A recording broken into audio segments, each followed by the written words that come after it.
Et bienvenue dans le corrigé d'un exercice que j'ai reçu dans la page WhatsApp. Donc on va s'intéresser à la réaction d'un acide avec l'eau.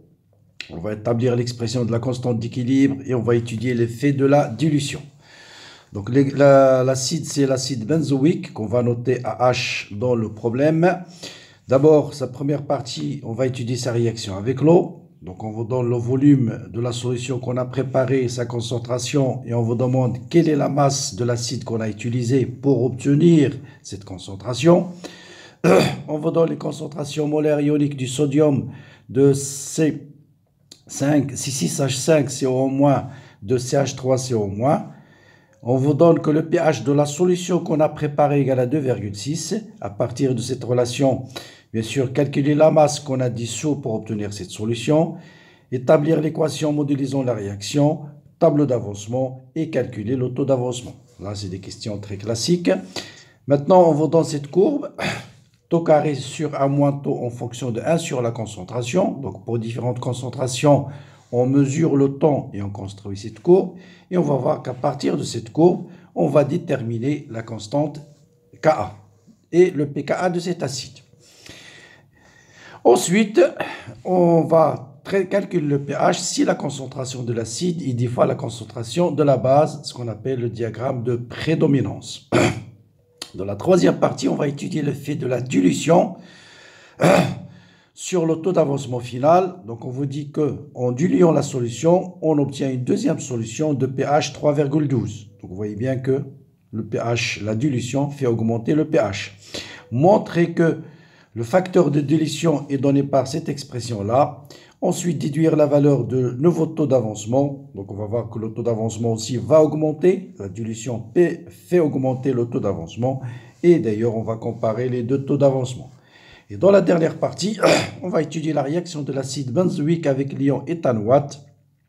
On va montrer que X final est donné par cette expression-là, déterminer sa valeur et trouver la constante d'équilibre associée à cette réaction-là de l'acide avec l'ion éthanoate. Et je vous donnerai une autre expression de cette constante d'équilibre. Bien. Bon, j'ai déjà préparé la corrigée pour aller un peu plus vite. Donc voilà l'équation de la réaction d'un acide avec l'eau, c'est très classique. À H, l'acide il libère le proton et la base, ici l'eau va jouer le rôle de la base. Donc on va donner A- plus H3O+. Quelle est la masse qu'il faut dissoudre dans 100 ml pour obtenir une concentration de 0,1 mol par litre? Bon là, il suffit d'utiliser la relation classique. Quantité de matière, c'est C fois V. Or, la quantité de matière, c'est la masse divisée par la masse molaire. Donc, je déduis la masse, c'est C fois V multiplié par la masse molaire. Concentration 10-1, le volume 10-1 et la masse molaire 122. Donc, 122 10-2, ça vous donne 1,22 g.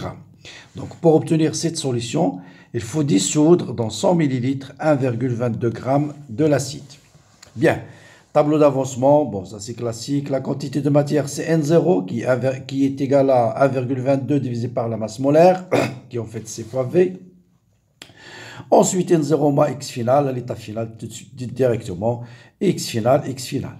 Là, c'est deux relations importantes à retenir. Le taux d'avancement, d'abord, par définition, c'est X final sur X max. Bien sûr, l'eau est en excès. Donc, X max, c'est N0. Donc, c'est ça le réactif limitant, c'est l'acide. Donc, X max est égal à N0 et la concentration de H3O+, c'est X final divisé par le volume.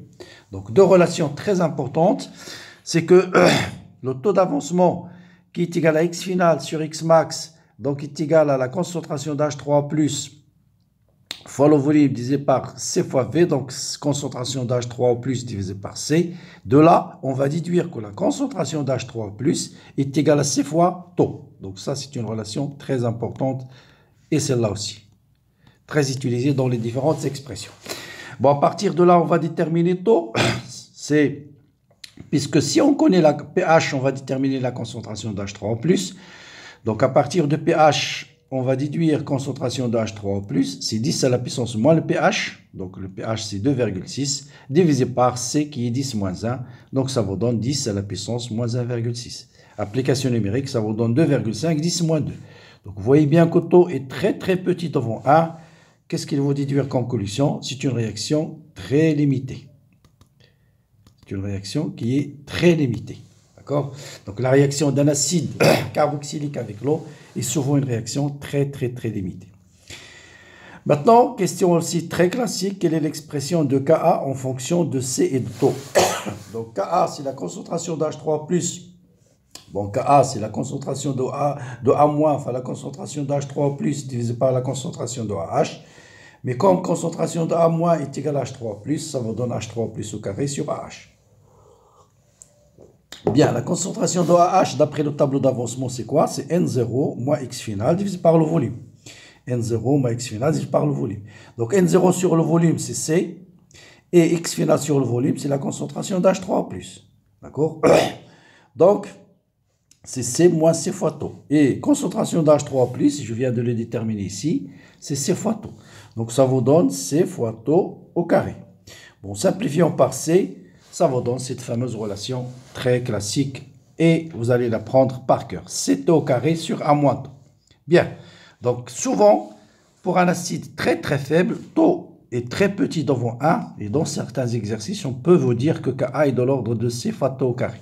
Bon, là, surtout dans les concours, si on connaît que taux est très petit devant 1, on peut directement déterminer la valeur de Ka par la relation C fois taux au carré. Bien. Comment exploiter cette courbe? On vous donne cette courbe qui représente taux carré sur 1 moins taux en fonction de 1 sur C. Donc tout de suite d'abord, quelle est l'équation théorique de taux carré sur 1 moins taux en fonction d'1 sur taux? C'est cette équation-là. Donc vous voyez bien que taux carré sur 1 moins taux est égal, je l'oppose égal à Y, est égal à Ka facteur de 1 moins taux. Est égal à Ka fois C, pardon, sur C, Ka sur C. D'accord? Donc ça, c'est Y, c'est ce qu'on a tracé sur l'axe, et X, c'est 1 sur C. Ça, c'est X. Donc, vous voyez bien que vous avez une droite de la forme Y est égale à K, A fois X.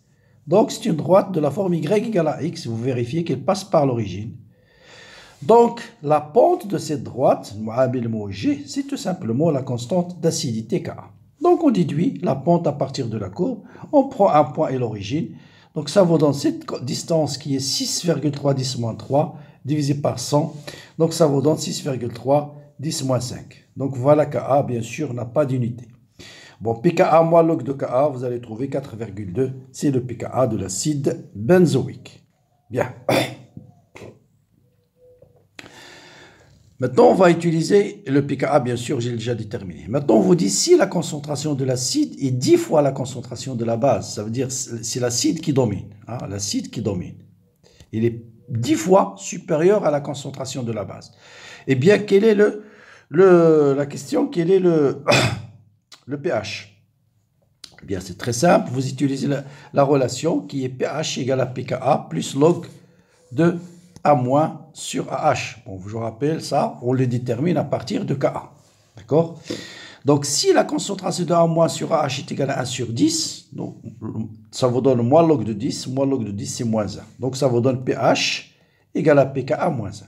Donc, si pH égale à pKa, c'est-à-dire si la concentration de l'acide est égale à la concentration de la base, pH égale à pKa. On est là. Donc là, aucun eau domine. Si la concentration de l'acide est 10 fois la concentration de la base, le pH diminue de moins 1, pKa moins 1. Au contraire, bien sûr, si A- égale à 10 fois la base, ça sera plus 1. Et si, par exemple, au contraire, vous avez la concentration de l'acide AH, par exemple, est égale à 100 fois la concentration de A-, bien sûr, le pH va être pKa moins 2. Moins 2, hein, parce que log de 100, c'est 2. Voilà. Donc, ici, vous voyez bien que c'est l'acide qui domine, parce que la concentration de l'acide, il est 10 fois la concentration de la base. Et le pH, c'est pKa moins 1.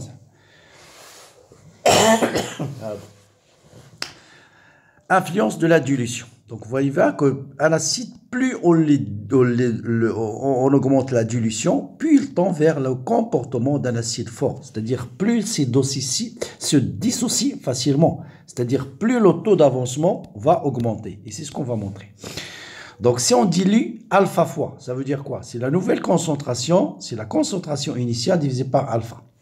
Ça veut dire la concentration de AH, ça sera C1 sur alpha, c'est la concentration fois le volume. Donc ici, ça sera C1 sur alpha fois le volume, moins x final, x final, x final. Donc, et vous refaites la même chose. Concentration de A moins de Ka, c'est H3 plus au carré sur la concentration de AH. La concentration de AH, c'est quoi? À l'état final, c'est C1 sur alpha V moins x final divisé par le volume. Ça vous donne C1 sur alpha moins x final sur le volume. Et ça n'est autre que la concentration de H3O+. Voilà. Et donc, je vais remplacer la concentration de H3O+, bien sûr, par 10 à la puissance moins le pH. Voilà. Donc, ça vous donne C1 sur alpha moins la concentration de H3O+ est égale 10 à la puissance moins de pH sur Ka. Après, je factorise par alpha. Je déduis alpha est égal à C1 fois K. On multiplie en haut et en bas par 10 puissance plus le pH. Et on trouve facilement cette expression-là. On connaît le pH, on connaît K, on connaît C1, donc on va déterminer alpha.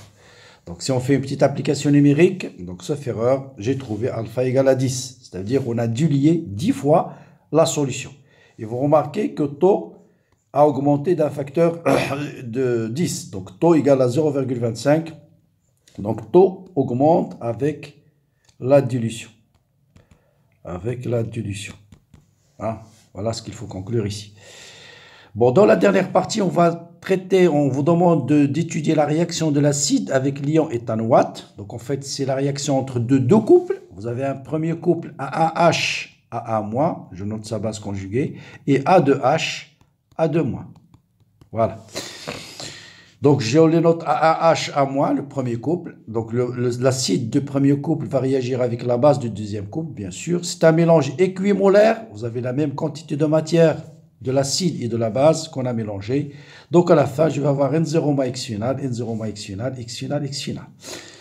Bien sûr, sigma, dans la solution, vous avez les ions, ce sont Na+, A-, A2-. Donc, sigma va être donné par cette expression-là. Puisqu'on vous dit de déterminer x final en fonction de sigma, donc il suffit de déterminer la définition de sigma, c'est lambda fois la concentration de Na+, et bien sûr la concentration de Na+, c'est N0 sur le volume. Concentration de AA-, c'est x final sur le volume, voilà x final sur le volume. Et la concentration de A2-, c'est N0 moins x final sur le volume, voilà. Donc je multiplie ici par le volume, je factorise par x final et vous allez déduire facilement cette expression-là. Et on connaît lambda 1, lambda 2, lambda 3, le volume, sigma, N0, on peut déduire facilement x final. Donc j'ai trouvé 2,10-3 mol. Et puis le taux d'avancement, bien sûr, c'est x final divisé par N0. Donc le taux d'avancement, c'est x final divisé par N0. Et on trouve exactement la formule qu'on vous demande de démontrer. Enfin, déterminer la constante d'équilibre de cette réaction. Vous voyez bien ici que la concentration de AH plus A2, là, c'est pas A2H ici, pardon. C'est pas A2H, non. Oui, si c'est A2, c'est pas H2O, c'est A2H. A2H. C'est pas H2O, c'est l'acide conjugué de la base A2-. Ah, d'accord? Donc, ça sera K, c'est X final sur le volume au carré, parce que les deux, ils ont la même concentration, divisé par N0 moins X final sur le volume au carré. Bon, simplifions par le volume, donc ça vous donne cette expression-là. On connaît X final, on connaît N0, et on déduit facilement que K est égal à 4. Bon, notez bien, si on vous donne par exemple la constante d'acidité de ce couple, de Ka1, je l'appelle Ka1, de celui-là Ka2, je vous laisse le soin de montrer facilement que cette constante d'équilibre, c'est Ka1 sur Ka2. Voilà. Pour cet exercice que j'ai reçu, donc je l'ai partagé avec vous, même si je suis un peu malade.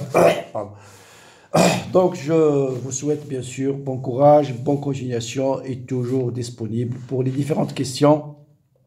J'essaie de répondre à tout le monde, bien sûr, dans la mesure du possible. Voilà, n'hésitez pas à la commenter, à la partager, à la liker. Bon courage, bonne continuation et à bientôt.